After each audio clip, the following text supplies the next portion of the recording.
Hi everyone, Chris here from Cards.n.Colors. Today I want to do a walkthrough of the Nomad Tarot. It's the second edition from Jennifer Dranttel, and there aren't that many walkthroughs here on YouTube or even pictures on Instagram. So I thought, because I bought this beautiful deck, well, why not do a walkthrough? So people who are interested in this deck and are not sure if they would like it or if they want to buy it can have a look at all the cards from the deck, and here we are. So first of all, this is an independent deck, so you're not able really to get it through mass market shops or online stores. I got my version from littleredtarot.com, which are located in the United Kingdom, and me living in Germany, so in continental Europe. It's quite nice to have the possibility to get indie decks from all around the world through Little Red Tarot, because shipping can be really a concern if you're ordering a deck from, let's say, New Zealand, Australia, America, or whatever. And yes, sometimes shipping costs and taxes and everything is almost the same as the deck itself. So having the possibility here in continental Europe to get indie decks from Little Red Tarot is very nice. But I'm sure this deck is available in the United States and elsewhere too, of course. First of all, I'm not sure if this deck will appeal to a lot of people, and this might be the reason why there are not that many pictures on Instagram or walkthroughs or reviews here on YouTube, because it's in a way an unusual, non-traditional deck, that it's first of all a black and white deck, and most people seem to love color in their decks. I like color too, but once in a while, you see something that is black and white and you love it because, the combination and the tension sometimes between black and white and lines and space can be quite creative and interesting. So a black and white deck, and also a pip deck, but not in a Marseille kind of way. So if you're into reading pips, but you're used to the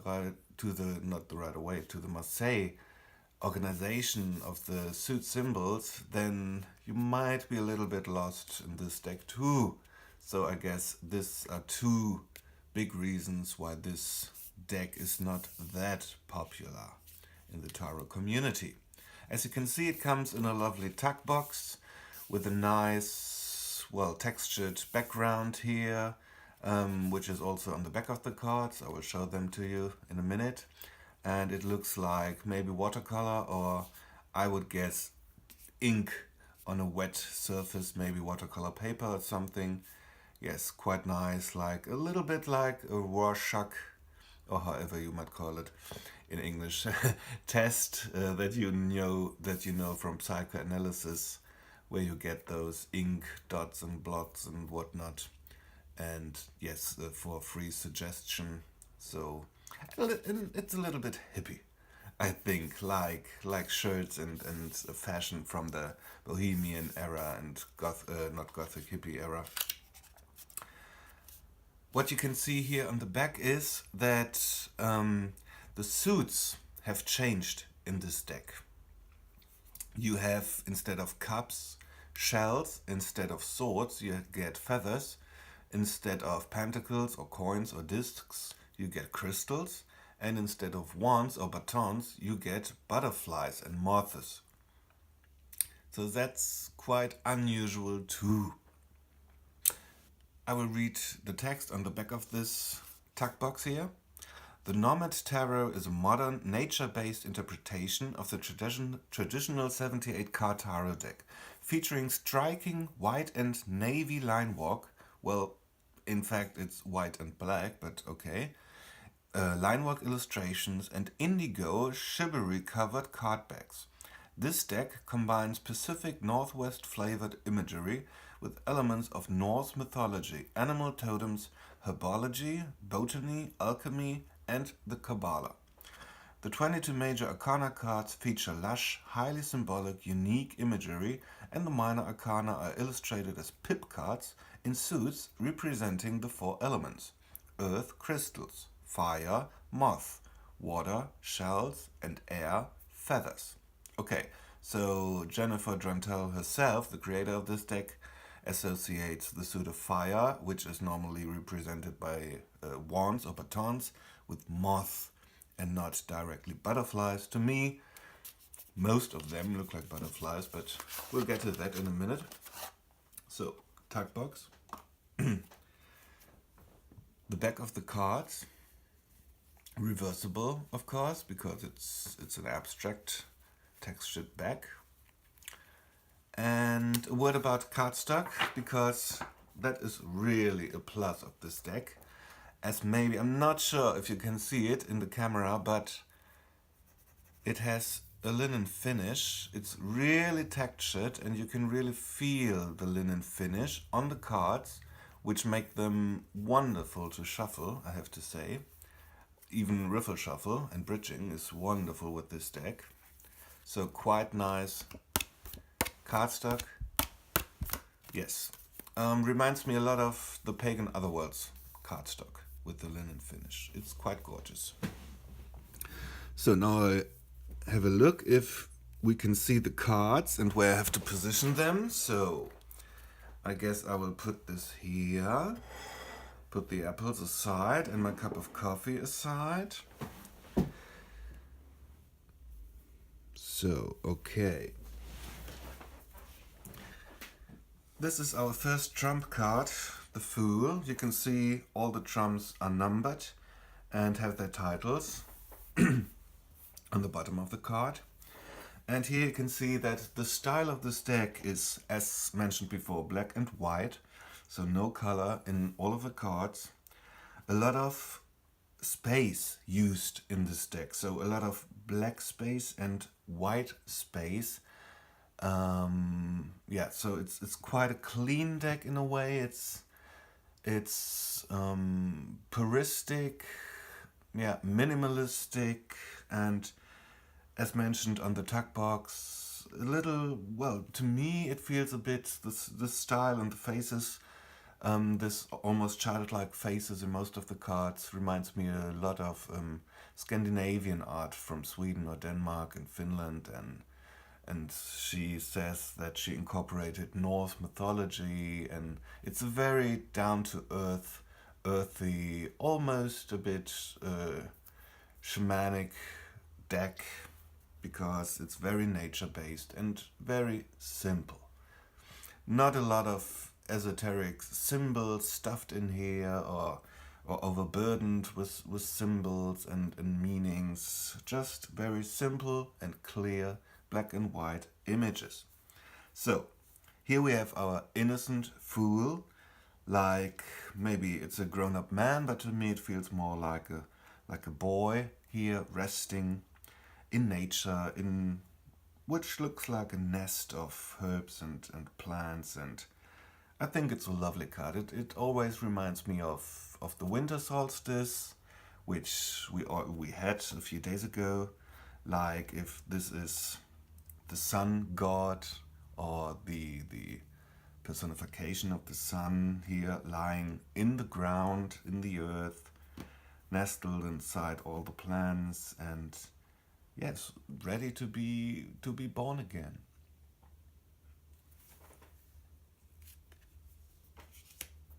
The Magician, number 1. As you can see, very simple again, a lot of black space, white space, and then a lot of tattoos. To me, it's a very hipstery magician. And no traditional symbols of the 4 elements, no weapons or whatever, or tools like a wand cup or a sword or anything, just the magician looking inward, looking quite, well, in a meditative state,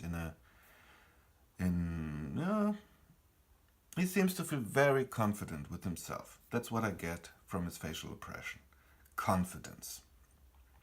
And yeah, you can have a closer look at the tattoos as they are. Here maybe is a butterfly at his navel, and we get an owl or a hawk, I'm not that sure, on his breast where the heart chakra would be. And there we get a triangle with an eye, like the divine eye at his throat chakra, maybe communication coming through him, or communication from within that he's listening to inside of himself. Very interesting. Right now I'm realizing that there are a lot of symbols in these tattoos that you will find in the other cards. So all the tattoos are representing the whole potential of the 22 trumps, maybe. And he incorporated them into his being. The lovely High Priestess. Quite nice. Simple, but yeah, pagan feel. Reminds me of Ellen of the Ways with her antlers, and yeah, she seems to be confident and in a dreamy state, in a way. Maybe daydreaming or just lounging a bit here with the beautiful hair. And we got the moth and the full moon, and yeah, she's looking inside and connecting to her inner being, like we would expect from a high priestess. The Empress, number 3, a very Mother Earth, Gaia kind of feel. Yeah, we got her wheats here, reminding us of the natural cycle, of harvest time, of Demeter and Ceres, and we got some eggs here reminding us of Ostara maybe, and the heart representing her love, her motherly care, being pregnant, and yeah, beautiful. Traditionally, or well, not traditionally, but in the Golden Dawn, Rider-Waite-Smith and Thoth system, the Empress is associated with the planet Venus, or the astrological concept of Venus, and that's maybe why there is this heart, because Venus, Aphrodite, being the goddess of love and care. The Emperor, number 4, a sailor on his ship, a captain, with a sextant and a compass and everything, navigating his way. So he really is the navigator of life, of his life, determined, and again with closed eyes, looking inside. And yes, well, all in all, this whole deck to me is in one way shamanic, because of all the natural elements like shells and feathers and stuff. And when I think of divination or using an oracle in the old times, there weren't really tarot cards available to most of the people. Or if you go back to a time that is even further away than the Renaissance or the late medieval times, there are no tarot cards to use for divination. So all the maybe the town witches and beyond that, shamans from very, very old cultures, I guess they did and still use things like shells and feathers and stuff too, and crystals and stones and seeds and whatever not, and whatnot to, yes, to divine, to communicate with spirit or the other world or the underworld or whatever. So in this context, and as we see a lot of nature, like plants in here and animals, it's a pagan, nature-based, earth-based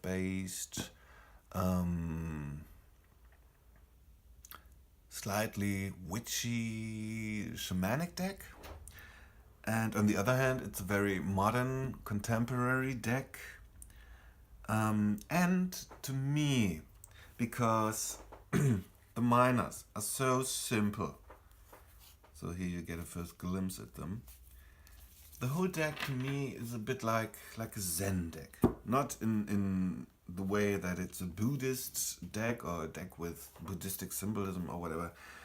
But it's so all the people are looking inside of themselves, turning inward, and most of the themes on this card seem to be very calm and slowed down a bit and meditative, and yeah, I quite like that. So, the Emperor navigating through the sea of life. Then we have the High Priest, not Hierophant or Pope or whatever, but a High Priest. Maybe she chose this name or title because it's a bit more neutral than Hierophant, not linking it to any specific tradition or culture. And he's above his town, which looks like a fisher town or something. I'm not sure. This picture here always reminds me of one scene of The Birds from Alfred Hitchcock, where you see Bodega Bay, I guess it's called Bodega Bay, the town, and when you get the camera shot out of the view of one of the birds, so from the bird's perspective above the town, flying down, and I always have to think of this. I don't know why. But getting above things and towering over the mundane life really is an aspect of the High Priest. So it quite fits that we get a bird's perspective here, like the Hierophant or the High Priest. The Lovers, two shells or oysters.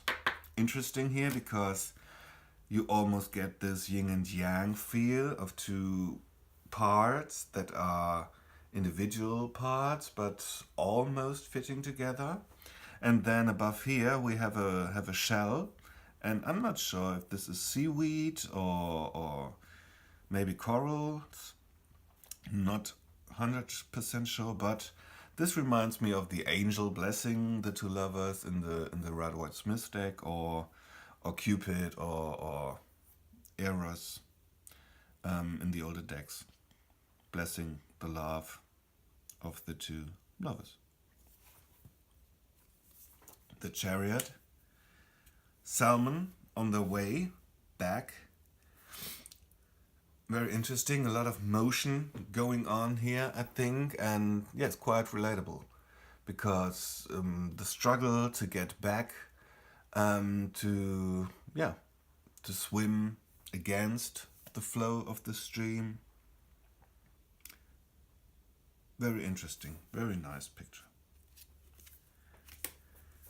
Strength is 8, following the Rider-Waite-Smith tradition, and we get a hen here. A hen, I guess, protecting her eggs or her little babies.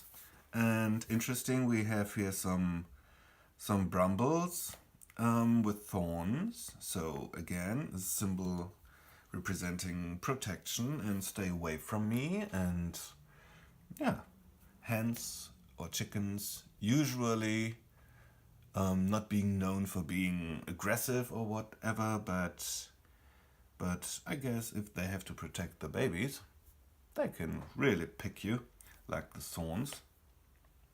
Interesting image. It's more like a maternal strength of protecting what you value.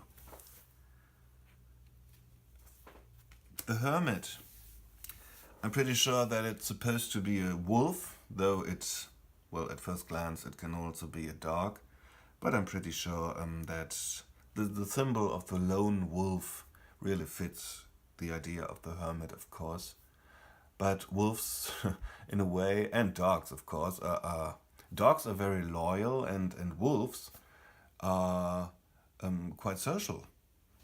So maybe this is a symbol that after time alone, we need to get back to our family and to our social networks and whatever. We can't be alone forever.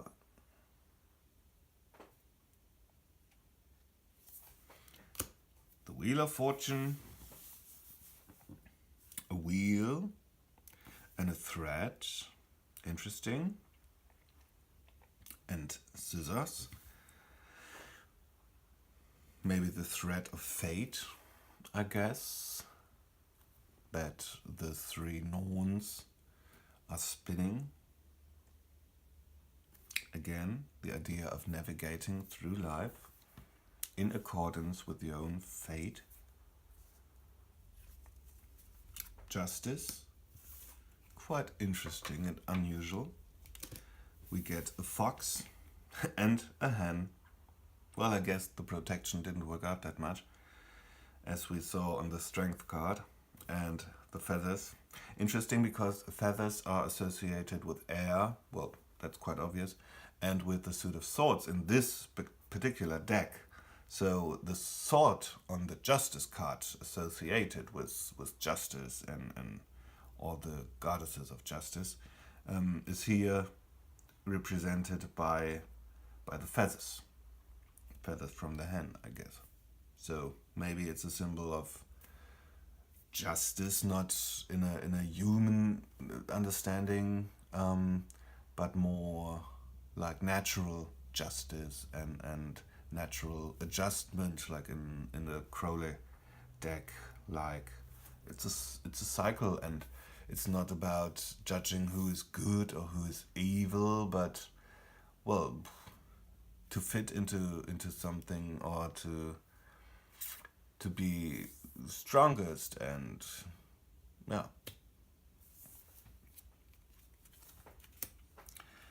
Then we have our Hanged Man, which isn't really hanging, with a lot of birds. Again, birds. Maybe Mrs. Dranttel is kind of a Hitchcock fan. I'm not sure about that. So this Hanged Man is obviously meditating or in a yoga position, looking inside again with eyes closed and not getting, well, you could say he doesn't get distracted from all the birds around him. Maybe the birds are a symbol of his mind, of his thoughts flying around him, and he stays centered in the middle. Or he is attracting all the birds, being so calm and so noiseless and peaceful that even the birds are landing on him. Death, number 13. A skull, obvious symbol of death. A moth, which looks like a butterfly to me. Very interesting. And mushrooms. A lot of mushrooms, and I guess mushrooms like rotting earth, or earth with rotting things in it. So they are a nice symbol for new life coming out of the earth and coming out of the death of whatever beings have died, and making the earth fertile again so that these mushrooms can grow there. Interesting. Then a very unusual temperance card, not depicting an angel with two vessels or something like that, but two sea stars and an octopus. Yeah, why not? Yes, getting or being able to fit into any situation, and so to be tempered and be balanced. I guess you quite get that from an octopus. Being able to change its color and getting through very, very tiny holes, and adapt. That is the word I was looking for. Adapting to any situation and to moderate. All of that can come to mind when you look at an octopus. And then the devil is a spider web. Interesting, getting caught in a spider web, of course. and, well, a trap. The tower is like a wooden cabin on fire. You can't see any lighting or something, so we're not sure why this cabin is on fire. If it got struck by lighting or if it burns from the inside, but it represents destruction, obviously. The lovely star, again looking inward, protecting herself. A lot of nice stars in the background. Very simple, as before. A lot of black space. Then you get the person, you get the stars. Yeah, but beautiful. The moon is a moth with two lobsters, and I'm not sure if this is supposed to show different phases of the moon, or to me at first glance it looks like bubbles. So lobster, as we're used to see on traditional moon cards, crayfish, lobster, and then a moth. Yeah, it definitely is a moth because of the antenna or whatever these are called here. Yeah, they look like feathers, like little feathers, and yeah, not really like you would see on most of the butterflies. So, but it fits. Sorry. It fits, of course. Moth being drawn to the light and an animal or a creature of the night, and yeah, quite fitting. Then we get to the sun, which reminds me a lot of the Wild Unknown sun, with geese flying, but they are together, they are family, keeping each other's company. We are flying in the sun, and yeah, a symbol of life and happiness maybe, and yeah, nice picture, again, very simple, but it works. Judgment is, I'm not sure if this is supposed to be a full moon, a very big giant moon, or maybe some sort of comet. In this instance, again, I'm reminded of a film, The Last von Trier Melancholia, maybe. So here we got this farmhouse, and then is there a big comet, or is the moon coming down or collapsing or whatever? I'm not that sure about this card, I have to say. I guess I have to spend more time with it. And yeah, it looks like a very big moon to me. And then, last but not least, we have the World card. A beautiful mandala again, a bit reminiscent of the Wild Unknown Tarot, but here in this mandala there are the symbols of the four suits incorporated. So we got moth, we got crystals here, we got shells here, and little crabs, and feathers, I guess. No? But this looks like oak leaves and a rose or some sort of flower in the middle. Beautiful. So completion, harmony of all the elements, harmony of nature, yeah, creation. So that was it, the major arcana. So now we get into the minors, and what is very interesting about the minors is that all the aces are not showing single representations of the element, but a whole bunch of symbols. So, as she mentions in the accompanying book that you can get, the ace is, yes, the seed of the power of the element, but in the seed, the whole potential is inside of this seed. So that's why all different kind of shapes that are inside of the seed of the element of earth, or air or fire or water or whatever, are here shown in the ace. So like the ace is the ultimate completion and not a starting point. So here we have the Ace of Earth with all different shapes of crystals and stones. Then we get to the 2, a big and a small crystal. The 3, 4, 5, building on each other. 6, like a star. 7, 8, 4 and 4 mirrored. 9, 10, like a circle, completed. And then we come to the chords. And the chords are called Child, Knight, Queen, and King. So the Child of Earth, which would be the Page of Pentacles or the Knave of Discs or coins. The Child of Earth is a very, very small crystal or stone. The Knight. So, and what I've done here is King and Queen. As you can see, the mineral or the crystal representing the Queen is a bit larger than the King. So, but it fits, I guess, because the suit of Earth, of Pentacles or crystals in this deck, is in a way a feminine deck or associated with feminine symbology and energy.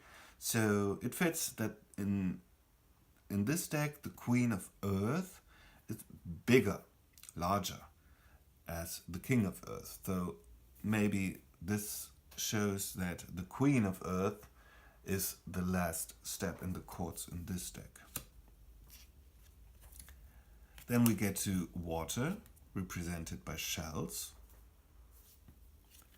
2 shells, lovely. A bit like the Lover's card in the majors. 3 of shells, 4, 5 shells, 6 shells, 7, 8 shells, 9, 10, abundance. Then a very small child of water here, a knight of water, king of water, and an even larger queen of water. So again, in the feminine receptive element of water, the queen is represented by the biggest object. Air, represented by feathers. 2 feathers, 3 feathers, 4, 5, 6, again like a star, 7, 8, 9, 10 feathers. Child of air, very small feather. Knight of air, bigger feather. Queen of air, looks like a peacock feather to me. And the king of air, the largest feather of them all, though, interesting. It looks quite, well, destroyed is too hard a word, but yeah, it's the biggest feather of them all because it's a male element or a masculine element in suit. So this fits that the king gets the biggest object. And then we got the suit of fire, or wands or batons, and here moth or butterflies. 2, 3, 4, 5, 6, 7, 8, 9, 10. Child of fire, very small moth. So now this is interesting. We get the queen of fire and the king of fire, looking quite equal in size. And then in this suit, the knight of fire is the biggest moth, which is interesting because some people associate the knights of each suit with the fire. So the Knight of Cups, for example, being the fire of water, or the Knight of Swords being the fire of air. So this being the suit of fire, it fits that the knight is the biggest moth. And yeah, it's interesting because, of course, moths are attracted to light, and light is, yeah, fire. So don't burn your wings in the fire, and yes, Knight being fire gets the biggest moth of them all. Very interesting. So as we now walk through all the cards, I would like to shuffle them for you so you can see how nice they shuffle.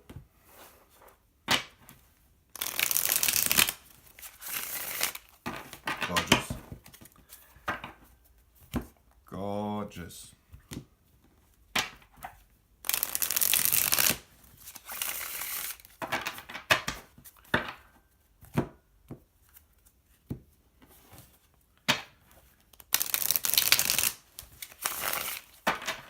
Yeah, I love shuffling these cards, I have to say.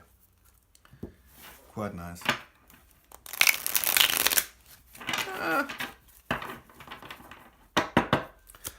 Okay, and the overhand shuffle nice.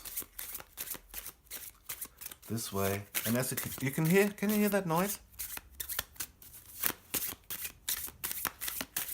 That's because of the linen finish and the texture of the cardstock.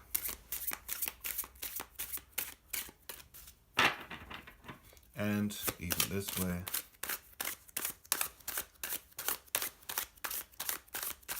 Yeah. So, shall we draw some cards so you can see them laid out? The 9 of shells, 3 of shells,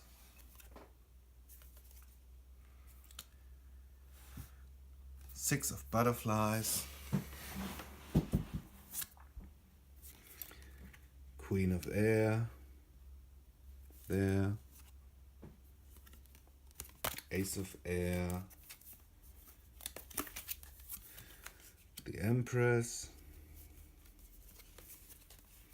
just so you get a little, you get a picture, 3 of feathers, the Emperor. Yeah, you get the picture, I guess. So, that's it. My walkthrough of the Nomad Tarot by Jennifer Dranttel, available through littleredtarot.com. I will link them below in the description box, and I guess overseas too. Yeah. If you like this video, feel free to subscribe to my channel, and you can also find me on Instagram, Cards.n.Colors, there my name too. But I will put all the links below in the description box. And yes, thanks for watching my video, and I wish you a very nice and happy New Year. Bye.